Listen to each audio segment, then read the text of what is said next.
you probably noticed I don't feel about that war the way we were told we were supposed to feel about that war, the way we were ordered and instructed by the United States government to feel about that war. You see, I tell you, my mind doesn't work that way. I got this real moron thing I do. It's called thinking. And I'm not a very good American because I like to form my own opinions. I don't just roll over when I'm told to. Sad to say, most Americans just roll over on command. Not me. I have certain rules I live by. My first rule, I don't believe anything the government tells me. Nothing. Zero. Nope.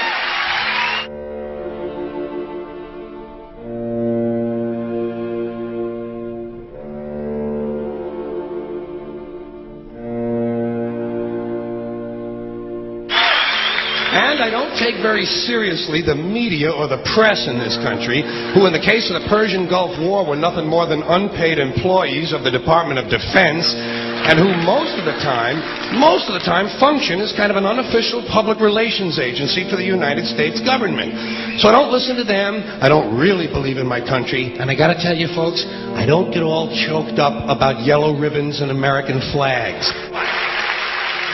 Now, to balance the scale, I'd like to talk about some things that bring us together. Things that point out our similarities instead of our differences. Because that's all you ever hear about in this country is our differences. That's all the media and the politicians are ever talking about, the things that separate us, things that make us different from one another. That's the way the ruling class operates in any society. They try to divide the rest of the people. They keep the lower and the middle classes fighting with each other so that they, the rich, can run off with all the fucking money. Fairly simple thing, happens to work. You know, anything different, that's what they're going to talk about. Race, religion, ethnic and national background, jobs, income, education, social status, sexuality, anything you can do, keep us fighting with each other so that they can keep going to the bank. You know how I describe the economic and social classes in this country? The upper class keeps all of the money, pays none of the taxes. The middle class pays all of the taxes, does all of the work. The poor are there just to scare the shit out of the middle class. Keep them showing up at those jobs. Politicians know that word. They use it on you. Politicians have traditionally hidden behind three things: the flag, the Bible, and children. No child left behind. No child left behind. Oh, really? Well, it wasn't long ago you were talking about giving kids a head start. Head start? Left behind? Someone's losing fucking ground here. But there's a reason. There's a reason. There's a reason for this.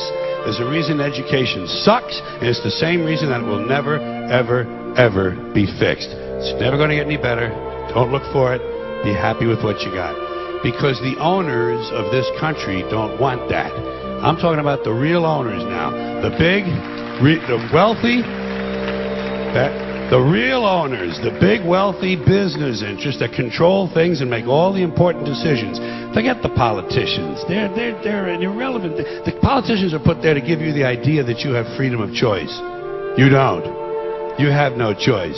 You have owners. They own you. They own everything. They own all the important land. They own and control the corporations. They've long since bought and paid for the Senate, the Congress, the state houses, the city halls. They got the judges in their back pockets, and they own all the big all the big media companies. So they control just about all of the news and information you get to hear. They got you by the balls. They spend billions of dollars every year lobbying to get what they want. Well, we know what they want. They want more for themselves and less for everybody else. But I'll tell you what they don't want. They don't want a population of citizens capable of critical thinking. They don't want well-informed, well-educated people capable of critical thinking. They're not interested in that. That doesn't help them. That's against their interest. That's right. You know something? They don't want people who are smart enough to sit around the kitchen table and figure out how badly they're getting fucked by a system that threw them overboard 30 fucking years ago. They don't want that. You know what they want? They want obedient workers. Obedient workers. People who are just smart enough to run the machines and do the paperwork, and just dumb enough to passively accept all these increasingly shittier jobs with the lower pay, the longer hours, the reduced benefits, the end of overtime, and the vanishing pension that disappears the minute you go to collect it. And now they're coming for your Social Security money. They want your fucking retirement money. They want it back.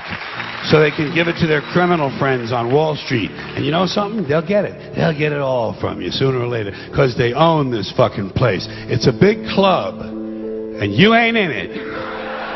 You and I are not in the big club.